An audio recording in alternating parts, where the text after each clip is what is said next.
আসসালামু আলাইকুম, আশা করি সবাই ভালো আছেন। আজকে জঙ্গলে এসে গেছি জলপাই গাছের নিচে জলপাই পাড়তে। এতদিন হয়ে গেছে, জলপাই প্রায় শেষের দিকে, কিন্তু এখনো আমি জলপাইয়ের আচার টাচার বানাইছি না।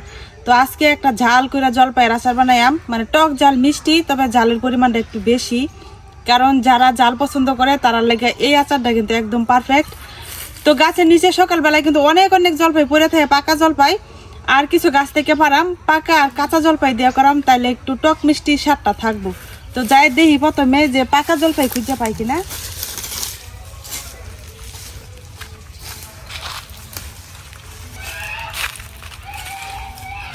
গাছের নিচে এসে একটা পাইছি, এই যে এটি কিন্তু গাছ পাকা জলপাই। আরো খুঁজে খুঁজে দেখি পাই কিনা।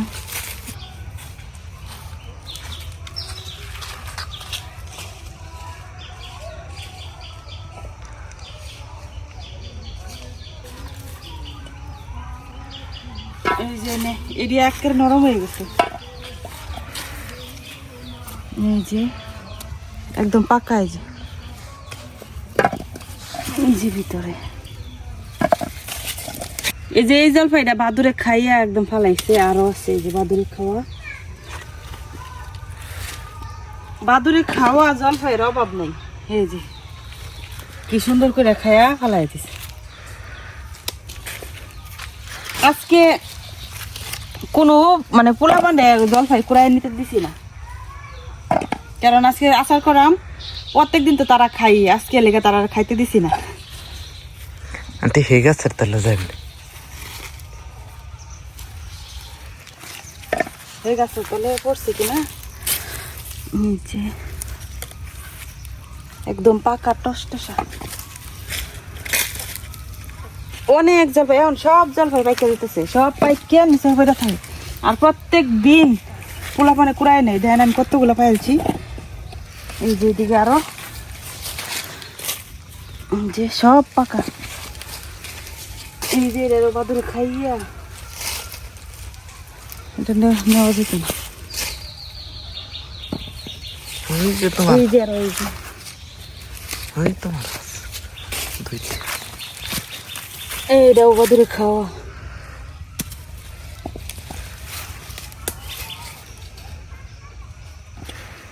ইন্ডিও বালা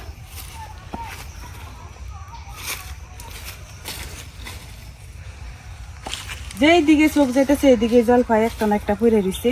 তো এক বাটি প্রায় হয়ে গেছে। এখন যাই জঙ্গলের ভিতরে আর একটা জলপাই গাছ আছে, ওই গাছের নিচে দেখি জলপাই পড়ছে কিনা। তো ওইটা যেহেতু একদম জঙ্গলের ভিতরে, ওই গাছের নিচে যাওয়া হয় না। তো আজকে যাই দেখি, যাওয়াও লাগে, এটা একদম জঙ্গলের ভিতর দেওয়ার লেগে কেউ যাইবারও চায় না বয়ে।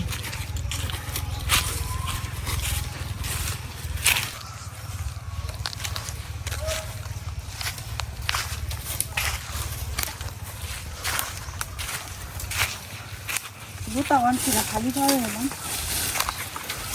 আমরা এই জঙ্গলের পরে দেয় কিন্তু এটা হইতেছে ছড়া, মানে যে ছড়াটা পাহাড় থেকে আইছে, নদী, ছোট নদী। এটা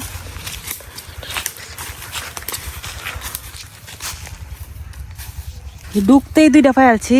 তো এই গাছের জলপাইটি ছোট, আর এই যে আগে যেটা আনছি এটা তো বড়, আর এটি ছোট ছোট।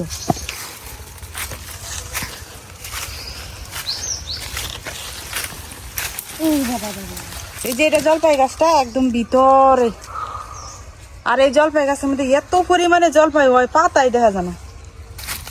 বাদুর খাইছে। ওই যে গাছের নিচে, ওই যে একটা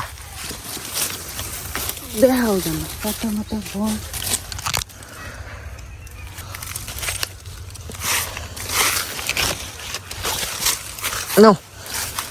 ভাবছিলাম জলপাই পারন লাগবো, আজকে আর জলপাই পারন লাগতো না।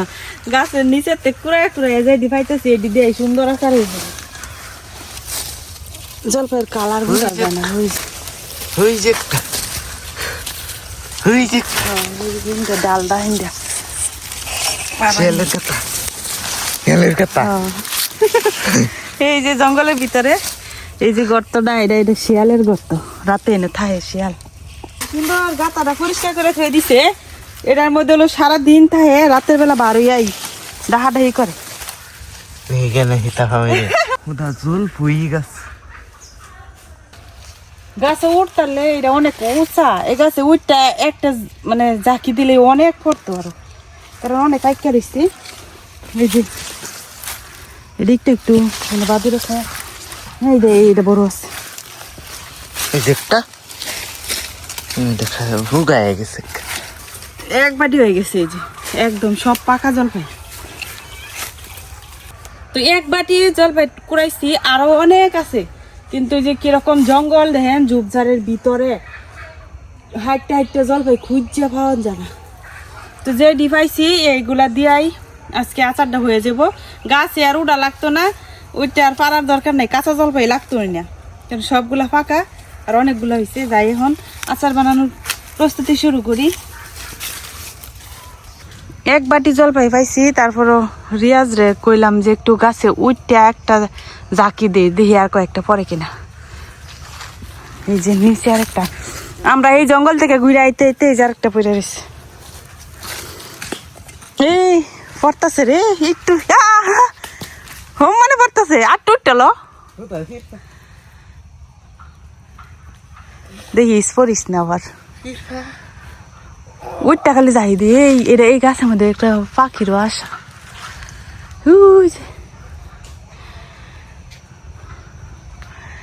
যে ডাইলে উঠছো সেটা দিপইরা শেষ নাই এই যে পড়তাছে এই যে ইহা জলপাই ফাইকা দেখছস এর লেগে তো প্রত্যেক দিন সকালে পোলা পানি নাই এই যে মনে পড়তেছে এটা তোর তারবে যাই তারবি হেটা মধ্যে ফাড়া দে একটা ঠ্যাং দে হেন আর একটা ঠ্যাং দে এমরের দাঁত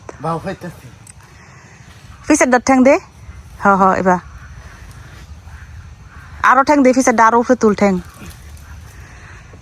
গাছ ওটা শিহায় দন লাগে রে এই তো ইটা হচ্ছে আর উপরে ওটা লাগতো না খালি যখন জাকি দি আমি তো উঠতারি কিন্তু শৈলন বাড়ি হয়ে গেছে না ই হোম মনে করতেছে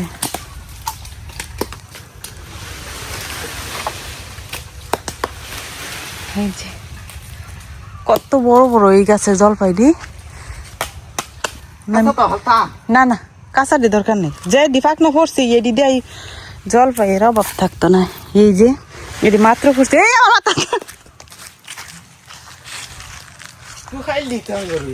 তে হয়েছে যে ডালটার মধ্যে দোষ এটার মধ্যে অনেকটি এই যে মানে বৃষ্টির মতো পড়তেছে বৃষ্টির মতো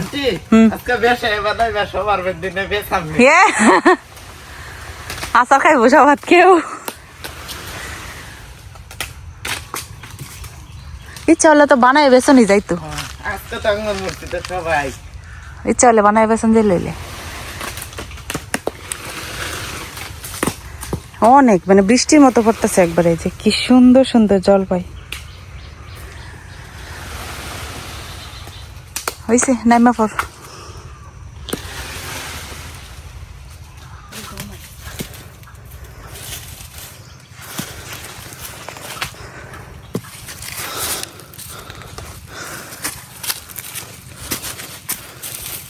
জল ফুই এক মুহূর্তে কতটি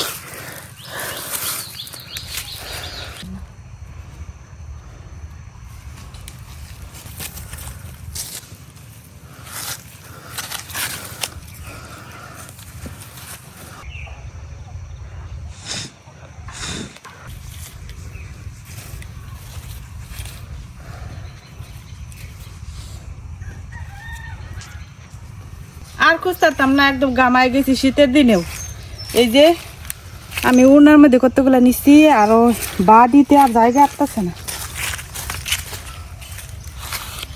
এই যে আরো খুঁজলে আরো পাওয়া যেত কিন্তু আর খুঁজতাম না এখন যেগুলো আছে নিচে পড়ে রয়েছে এগুলো যে পোলাপানে খাইব এখন যাই এগুলা দিয়ে রান্না শুরু করি গিয়া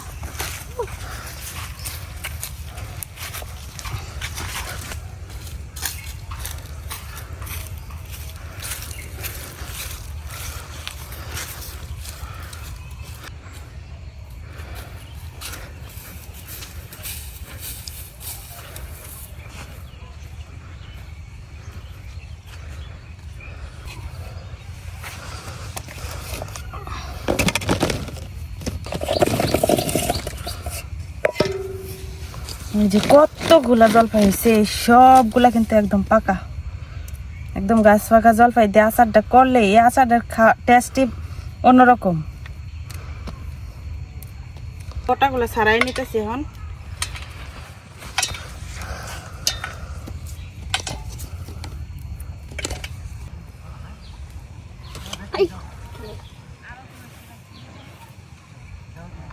সুক্কা লবণ দেখাও। তো জলপাইগুলার এখন ভালো করে ধুইয়া সেদ্ধ বসাই দিলাম। যদিও পাকা জলপাই তারপরেও কিন্তু একটু সেদ্ধ দেওয়া লাগবো, কারণ যেহেতু আজকে আমরা আচারটা একদম মাখা মাখা করে করবাম। তো এই যে গাছ পাকা তো নরম হয়েছে না এত ভালো করে, যে এরকম এটা চাপতে অনেক কষ্ট হয়ে যাব। তো একটু সেদ্ধ করে নিলে সহজ হয়ে যাবো জিনিসটা আমার লাগে।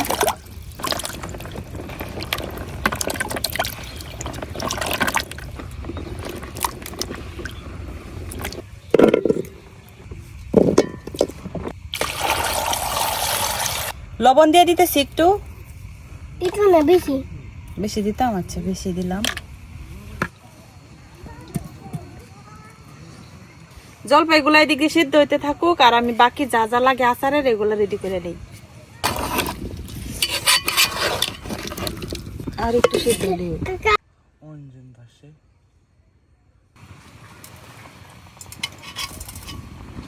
এখন আর উল্টাই দেওয়া যাইতেছে না, কারণ সবগুলা জলপাই খুব সুন্দর করে সেদ্ধ হয়ে গেছে, আর একদম ফাইটে এই যে বাগ বাগ হয়ে গেছে।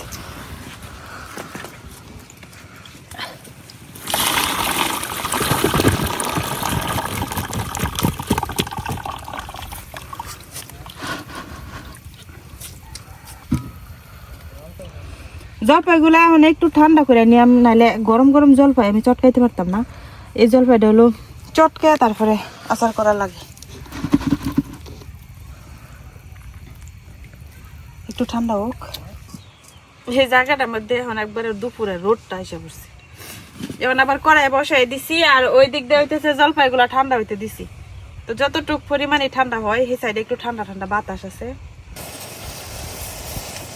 দিয়া দিতেছি কড়াইয়ে সরিষার তেল। আজকে যে আচারটা করাম এই আচারের মধ্যে আমরা রসুন দেই, শুধু পেঁয়াজটা ছাড়া আর কি। তো এই যে রসুন, এখানে আমি কিছু রসুন কাটতে নিছি আর কিছু রসুন আস্ত আছে।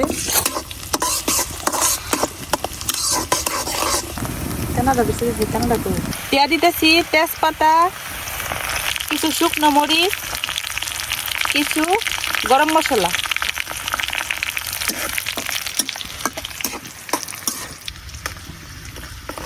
রসুনটা ভাজা হয়ে গেছে, এখন আমি জলপাইগুলা চটকায় চটকায় দিয়ে দেব। এখন অনেক গরম, তারপরে যেভাবে চটকায় চটকায় দিয়ে দিতেছি। জলপাইগুলা এখন অনেকটা গরম, যার কারণে আমি একটা চামচের সাহায্যে এই যে এইভাবে চটকায় নিতেছি।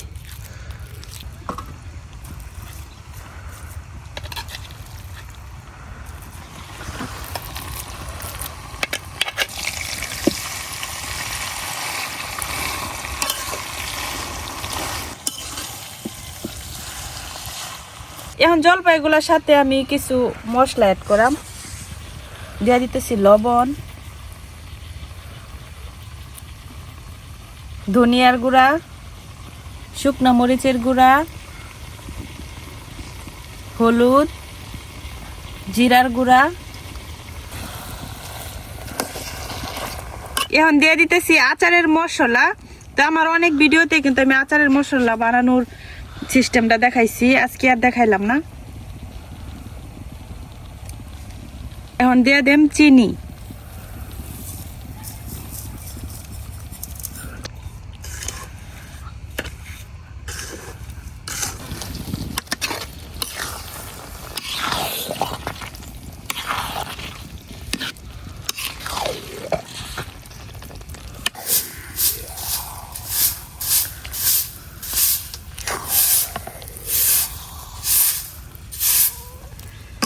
চিনি থেকে যে পানি ছাড়ছিল সম্পূর্ণ পানিটাই কিন্তু টাইনা গেছে।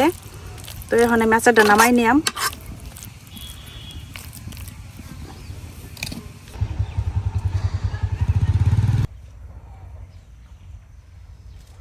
আচার কাচের বয়ামে রাখলে সবচেয়ে ভালো হয়, কিন্তু আমার কাছে কাচের বয়াম নাই, এর আগে একটা কাঁচের বয়াম ছিল, এখন আর খুঁজে পাইতেছি না, এরকম বড়ই আছিল। তো এটাও একটা আচারেরই বয়াম আর কি। তো এটা আমি ভালো করে ধুইয়া রোদে শুকাই নিছি, এখন এটার মধ্যে আচারটা বইরে রাখবো। এই বয়ামে যতটুকুই আডে আর কি অতটুকুই বইরা রাখবো, আর বাকিটা হলো সবাই দিয়া খায়াতে শেষ করে দেন।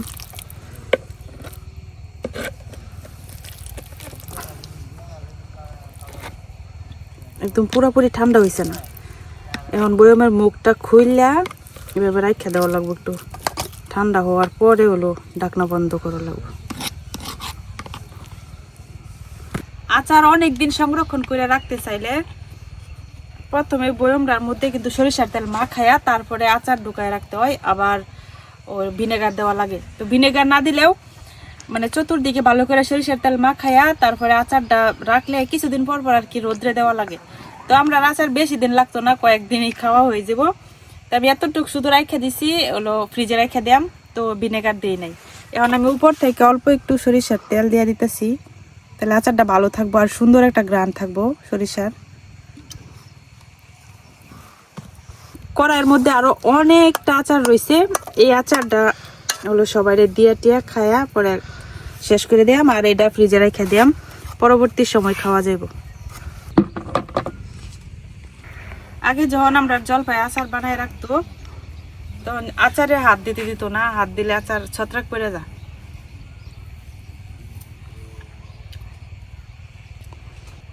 একদম টক ঝাল মিষ্টি, আর একদম পাকা জলপাই দিয়ে বানাইছি, তো এটা স্বাদই অন্যরকম, অনেক মজা হয়েছে। তো যাই, এই আচারটা এখন ভালো করে একটু ঠান্ডা করে তারপরে ফ্রিজে রেখে দিয়াম। আমার বোনেরা আরো আসবো, মানে সবাই আসে না এখনো, তো তারা আসলে দেখা যাবো তারা আচার খাইতে পছন্দ করে, বাগনা বাগনিরা। তো তাদের জন্য এই এক বই আমরা রেখে দিলাম, আর এটা বাকি যেটা আছে এটা হইতেছে আমরা এখন ঘরের সবাই খাইতে শেষ করে দেব। তো আজকে এখানেই শেষ করতেছি, সবাই ভালো থাকবেন, সুস্থ থাকবেন, আল্লাহ হাফেজ।